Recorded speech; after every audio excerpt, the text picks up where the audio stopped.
Well, hello there and welcome back to the Micronutrients series. This is video 4. We are talking about fat-soluble vitamins today. These are the A, D, E and K vitamins. Let's not forget the reason of the series in the first place. I wanted to help everybody see how easy it is actually to get all the vitamins and minerals in your diet, as opposed to having to take supplements just in case there's a gap somewhere. Supplementing with vitamins and minerals, especially with the fat-soluble vitamins that we're talking about today, is not advised. This is because these vitamins are actually stored in your body, so in the liver and in the fatty acids, which means that if you intake too much over a sort of a consistent longer period of time, you are going to risk toxicity. Deficiency, however, with fat-soluble vitamins can happen when we have certain health conditions like problems with gallbladder, if we take in medications or consuming products that are supposed to reduce fat absorption, like there used to be some diet pills and amazing teas that, you know, to lose weight, etc., etc. And also, so any diet that makes you cut out fats and oils. If you think that a low-fat diet is good for you, then I am sorry to say you are wrong. We do not want to take out fats. Fats are important for our skin, healthy cells in the body, all of that stuff. And the last thing is that too much soluble fiber in your diet can also impair fat absorption. Vitamin A has a really important role in your body to help maintain a sort of healthy immune system, to help you see. So it is responsible for vision and vision in dim light. We'll talk about the myths in a moment. And vitamin A is also needed in sort of maintaining healthy skin and mucous membranes like your respiratory tract. Vitamin A is actually not something that you consume, but it's something that your body produces when you consume retinol, retinoic acid and beta-carotene. Let's talk about the myths. There are two myths to do with vitamin A consumption. One is, do carrots really help you see in the dark? So the answer is yes and no. Let's put it like this. The deficiency of vitamin A can cause night blindness, which is inability to see clearly in the dark, and then if that's left untreated, then over a longer period of time you can also develop sight problems or actually lose sight completely. Now, consuming beta-carotene and retinol and retinoic acid helps your body produce vitamin A, which in turn improves your vision, but only to the point of a healthy individual. So vitamin A does not give you superpowers or ability to see in the dark. It just makes sure that you have clear vision in dim conditions, you know, to the best of your abilities. So that's myth number one. Myth number two is that, oh, don't eat too much, too many carrots, your skin's going to turn yellow. Yes, that can actually happen. However, before you freak out, you would have to consume about 0.5 kilogram of carrots a day for your skin pigmentation to start to turn yellow or orange. So with that being said, don't drink too much carrot juice. Consume carrots in reasonable amounts and you can avoid this problem.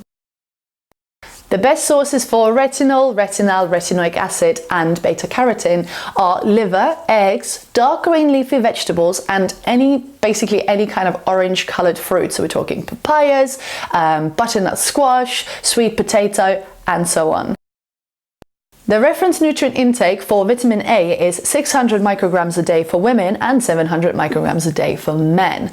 It is very important to know that vitamin A plays a really important role in your immune system functioning as well. So if you catch colds often, I advise you to get your blood levels checked, and you might actually be suffering from a slight deficiency of vitamin A. Pregnant women are advised to be very careful in the intake of any vitamin A supplements, usually best to avoid them.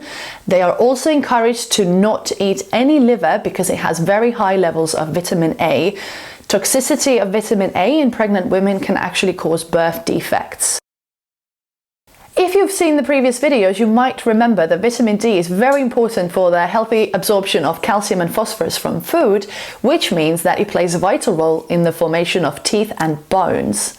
Vitamin D can also help our immune system function properly, our nervous system, and it also helps our muscles and brain function to their full capabilities.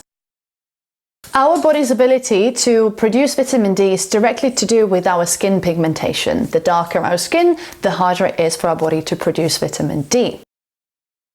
Vitamin D is synthesized in our skin when we expose our skin to sunlight. Therefore, during the summer, the majority of us will have absolutely no problem getting sufficient levels of vitamin D.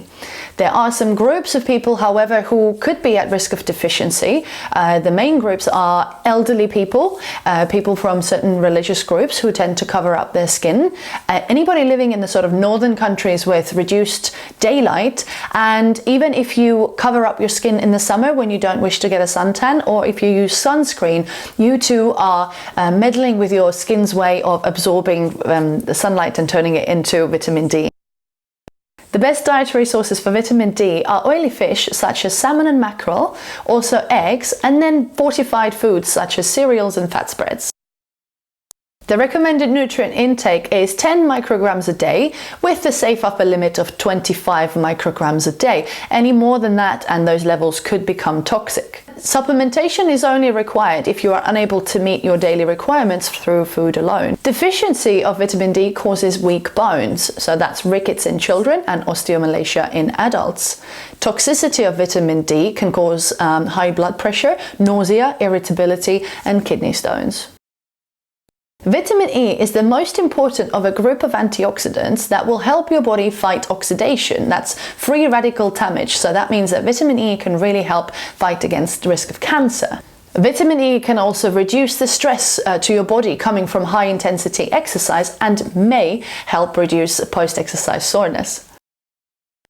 The best sources for vitamin E are again eggs, liver, vegetable and seed oils, almonds, sunflower seeds, and avocados and olives. There is actually no recommended nutrient intake for vitamin E because in the UK we use all the oils and fat spreads really widely. An intake of 4 to 8 milligrams a day is considered adequate. So deficiency is quite hard to reach, but it can happen if your body is unable to absorb fats from food. Vitamin K does not get talked about often, yet it is such an important vitamin in our diets because it plays a huge role in blood clotting. It is synthesized in your gut by the resident bacteria, so provided that you have no gut problems, you also will have no problem synthesizing vitamin K. The best source of vitamin K is dark green leafy vegetables. We're talking broccoli, kale, spinach, and Brussels sprouts. The adequate intake of vitamin K a day is considered 1 microgram per kilogram of body weight. So I weigh about 69 kilograms, hence my intake should be about 69 micrograms of vitamin K.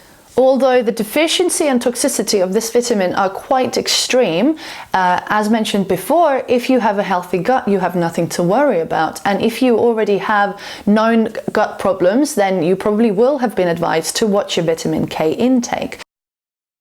I hope you have enjoyed this video, and if this is the first video of mine that you watched, then please make sure to follow me on my different social media profiles so you can be notified immediately when a new video or a blog post gets uploaded. Leave me with any comments and I will see you in the next video. Goodbye.